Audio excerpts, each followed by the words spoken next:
बिस्मिल्लाहिर्रहमानिर्रहीम। अस्सलामुअलैकुम। होपलेस मेडिकोज़ में आप सबको खुश आमदीद। उम्मीद करता हूँ कि आप सब खैरियत से होंगे। आज का हमारा टॉपिक है आयनाइजेशन। ये फार्माकोकाइनेटिक्स के सीरीज़ में सेकंड लेक्चर है।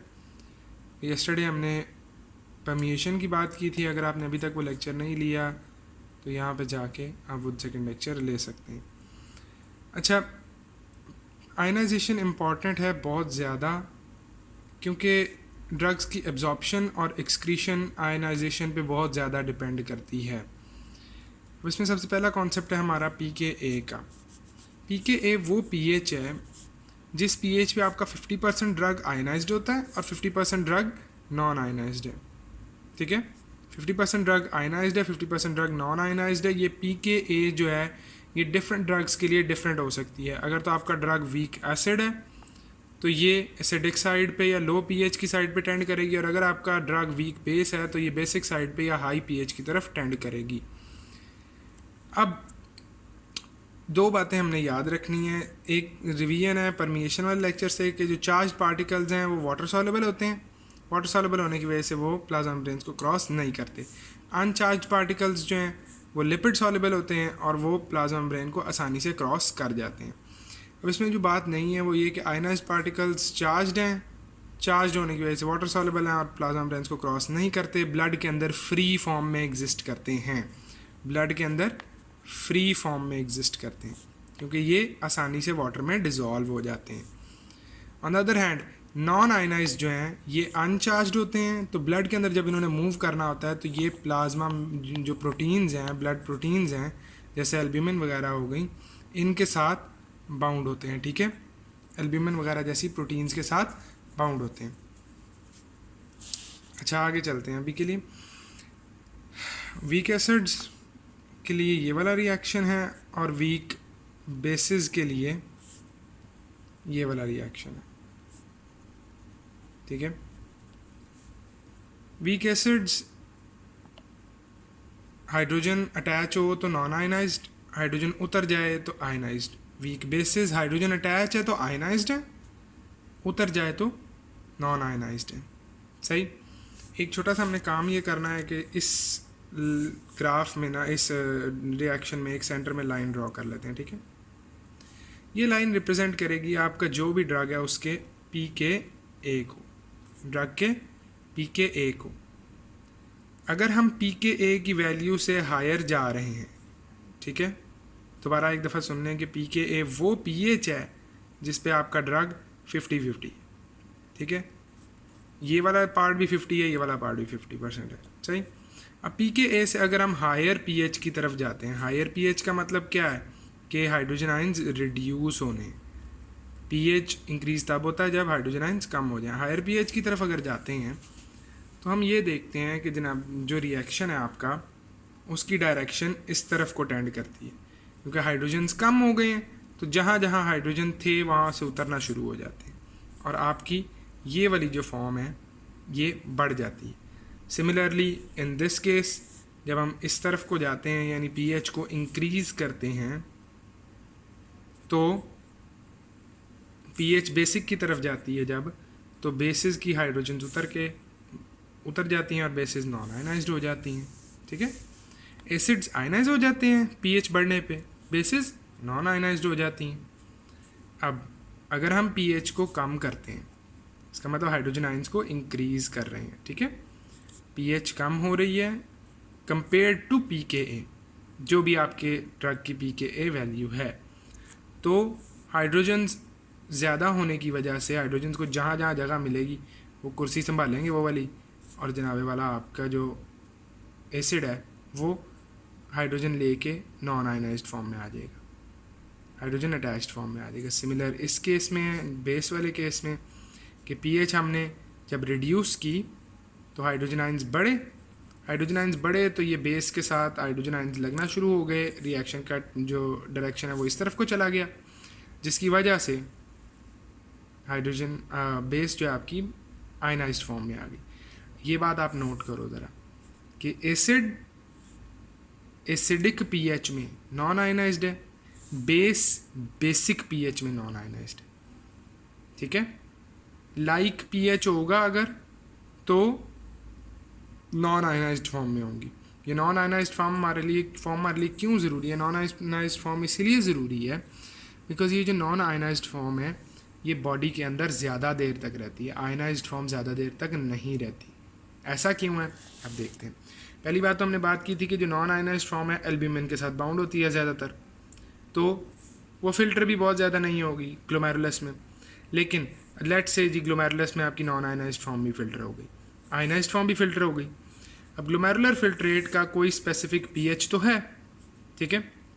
अब अगर वो पीएच आपके कहे हुए ड्रग की नेचर के साथ मैच करता है, फॉर एग्जांपल अगर बेसिक ड्रग था आपका, वीक बेस थी, और हमने उसको बेसिक यूरिन में डाल दिया है कि जो पीएच है यूरिन की वो आपके बेसिक ड्रग के पीकेए से ज़्यादा है। अब देखो ज़रा क्या होगा, पीकेए से ज़्यादा है तो इसका मतलब कि बेस नॉन आयनाइज्ड फॉर्म में एग्जिस्ट करेगी। नॉन आयनाइज्ड फॉर्म में जब एग्जिस्ट करेगी तो ग्लोमेरुलस से आसानी से फिल्टर आउट हो जाएगी, ठीक है, आसानी से ही प्लाज्मा ब्रेन क्रॉस करेगी और वापस रीअब्जॉर्ब होगी, सही।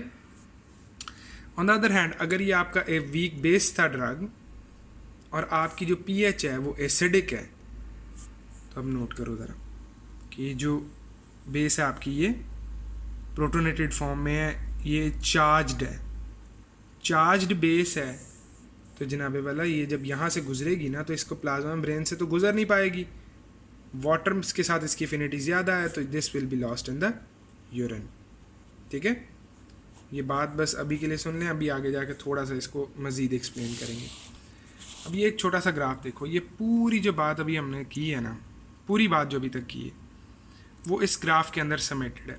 परेशान नहीं होना, ग्राफ को देख के समझाएंगे और समझेंगे आराम से, ये इजीली समझ आ जाएगा। नीचे वाली साइड पे हमारे पास पीएच माइनस पीकेए है कि पीकेए की निस्बत पीएच की वैल्यू क्या है।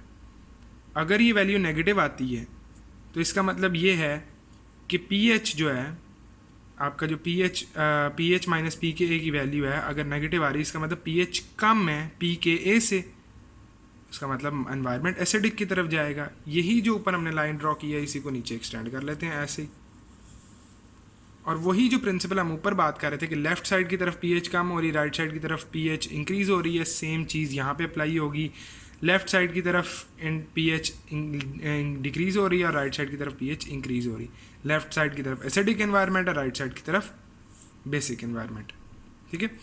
अब ये परसेंटेज नॉन आयनाइज्ड फॉर्म दोबारा रिवाइज करते हैं। परसेंटेज नॉन आयनाइज्ड फॉर्म हमारे लिए इसीलिए ज़रूरी है क्योंकि ये ज़्यादा देर तक बॉडी के अंदर रहती है, ज़्यादा देर तक बॉडी के अंदर रहेगी तो ज़्यादा देर तक अपना इफेक्ट प्रोड्यूस करेगी। दूसरी तरफ अब आप देखें ये रीनल क्लियरेंस का, कि जैसे जैसे रीनल क्लियरेंस आपकी नीचे की तरफ यहाँ ना डिक्रीज हो रही है। अब ये नोट करो कि जनाब वाला बेस जो है, ये मार्कर से जो बनाया हुआ ग्राफ ये बेस का और पेन से जो बना है ये एसिड का। देखो अगर बेस को हमने एसिडिक मीडियम में डाल दिया तो उसकी रीनल क्लियरेंस इंक्रीज हो गई है, नीचे की तरफ रीनल क्लियरेंस बढ़ रही है। दिस इज़ 20%, मतलब यहाँ पे वैल्यूज़ कम है, यहाँ पे ज़्यादा है, ठीक है। बस ये याद रखना। आगे देखो अब यहाँ पे अगर एसिडिक मीडियम में डाला है तो उसकी क्लियरेंस बढ़ गई है। क्लियरेंस बढ़ने का मतलब ये है, क्लियरेंस क्यों बढ़ रही है? क्योंकि नॉन आयनाइज्ड फॉर्म है ही नहीं, सारा का सारा आयनाइज्ड है, वाटर सॉल्युबल है, तो यूरिन के अंदर से आसानी से निकल जाएगा यूरिन के अंदर। दूसरी तरफ एसिड देखो, सेम कंडीशन में एसिडिक में डाला है तो सारा का सारा नॉन आयनाइज्ड फॉर्म में।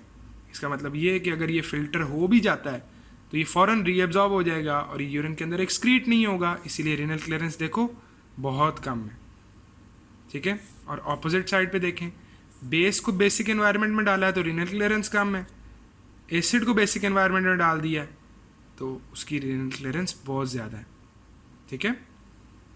ये एसिडिफिकेशन और जो एल्कलाइजेशन है यूरिन की, ये प्रिंसिपल है ड्रग्स की जो है ना ओवरडोज को ट्रीट करने का। फॉर एग्जांपल एस्पिरिन जो है, एस्पिरिन आप लोगों को दूसरा नाम इसका पता है, सैलिसाइलिक एसिड कहते हैं इसको या सैलिसिलेट कहते हैं। तो एस्पिरिन जो है एसिड है, तो एस्पिरिन ओवरडोज में हमारा बेहतरीन ट्रीटमेंट क्या होता है कि हमने यूरिन को बेसिक करना है। यूरिन को बेसिक करेंगे तो आपका जो वीक एसिड है उसकी रीनल क्लियरेंस बहुत ज़्यादा बढ़ जाएगी। अच्छा, अब नेक्स्ट बात आ जाती है ट्रांसपोर्ट और क्लियरेंस की। ये दोनों बातें कैसे डिफरेंट हैं। देखो भाई, अगर तो आप सेम नेचर के ड्रग को, मतलब एनवायरनमेंट का और ड्रग का नेचर सेम होगा तो ड्रग बेहतर ट्रांसपोर्ट होगा, बॉडी के अंदर रहेगा भी ज़्यादा और अपना इफेक्ट भी ज़्यादा प्रोड्यूस करेगा। लेकिन अगर ऑपोजिट नेचर है तो क्लियरेंस बढ़ जाएगी। लेकिन जैसे हम सारे भी यही प्रेफर करते हैं कि हमारे आसपास जो एनवायरनमेंट हो वो हमारे लिए कंड्यूसिव हो, हमारे जैसे लोग हम अपने आसपास पसंद करते हैं। नहीं मज़ा आ रहा किसी महफिल में तो चलो भाई उठो आप शाबाश चलें। इसी तरह अगर आप एक एसिड को, वीक एसिड को एसिडिक एनवायरनमेंट में डाल दोगे तो उसे तो बड़ा पसंद है भाई एसिडिक एनवायरनमेंट, वो अपनी नॉन आयनाइज्ड फॉर्म में रहेगा। ठीक है, नॉन आयनाइज्ड फॉर्म में रहने की वजह से क्लियर नहीं होगा बॉडी से। अभी हमने बात की कि रीनल क्लियरेंस कैसे इफेक्ट करती है। ठीक है, अगर ये ग्लोमेरुलर फिल्ट्रेट में आ भी जाता है तो फ़ौरन रीअब्जॉर्ब हो जाएगा। ठीक, इसी तरह अगर एक वीक बेस है उसको हम उसकी पसंद का एनवायरनमेंट दे देते हैं जो कि बेसिक है।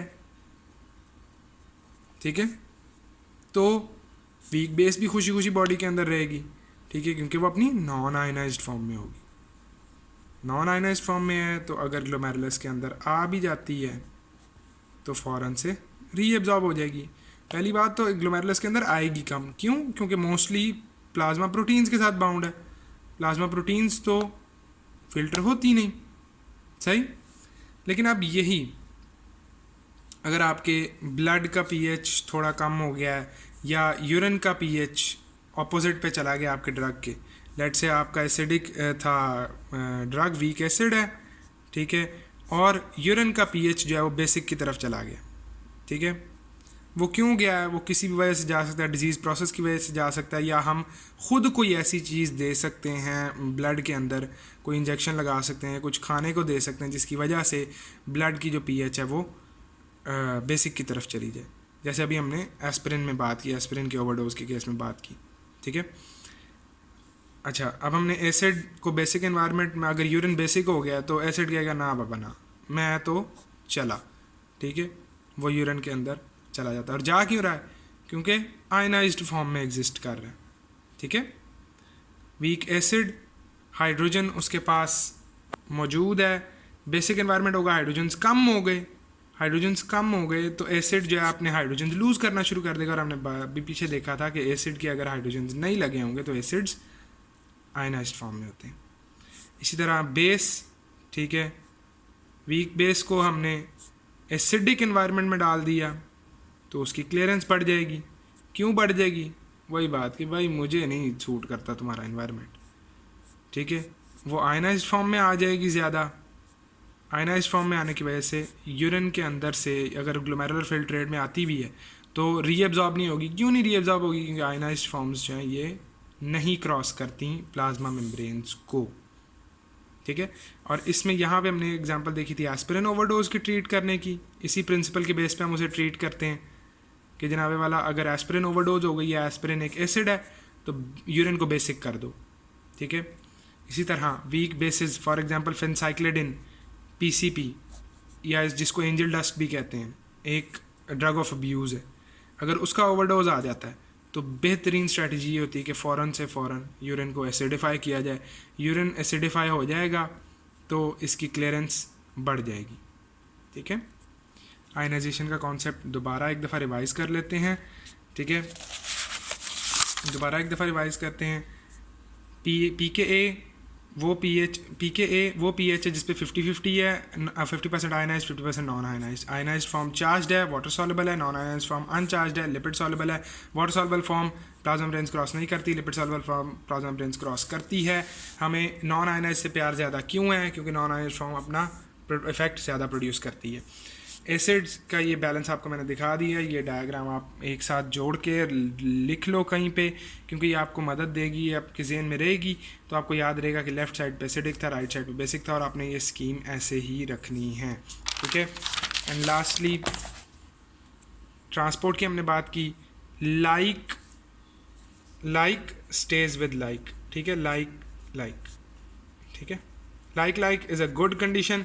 एसिड है तो एसिडिक एनवायरनमेंट में रहेगा तो खुश रहेगा, बेस है तो बेसिक एनवायरनमेंट में रहेगी तो खुश रहेगी। लेकिन अगर अपोजिट कंडीशन है, ठीक है, तो फ़ौरन भागने की करेगी कि भाई नहीं भाई मैं जा रहा हूँ, ठीक है। एसिडिक एनवायरनमेंट में नॉन आयनाइज्ड फॉर्म में होता है, बेस बेसिक एनवायरनमेंट में नॉन आयनाइज्ड फॉर्म में होती है। नॉन आयनाइज्ड फॉर्म फिल्टर हो भी जाए तो रीअब्जॉर्ब जल्दी होती है। एसिड बेसिक एनवायरनमेंट में आयनाइज्ड होता है, बेस एसिडिक एनवायरनमेंट में आयनाइज्ड होती है, ठीक है। और अगर ये रीअब्जॉर्ब, अगर ये फिल्टर होती है तो फिल्टर होने के बाद सीधा यूरिन के अंदर बाहर, ठीक है, रुकती नहीं है बॉडी के, मतलब दोबारा रीअब्जॉर्ब नहीं होती। क्यों नहीं रीअब्जॉर्ब होती? क्योंकि प्लाज्मा ब्रेन्स को क्रॉस नहीं कर सकती। एसिड के लिए हमने एस्पिरिन की बात की, बेस के लिए हमने फेनसाइक्लिडिन या पीसीपी या एंजल डस्ट की बात कर ली, ठीक है। अगर आप लोगों को लेक्चर पसंद आया है तो please like, share and subscribe to the channel. Bell का आइकन दबाना ना भूलिएगा। कल हम इंशाल्लाह बात करेंगे एब्जॉर्प्शन की। अल्लाह हाफ़िज़। और अगर कोई भी सवाल है तो प्लीज़ कमेंट्स में बताएं, आपके हर सवाल का जवाब देने की कोशिश की जाएगी।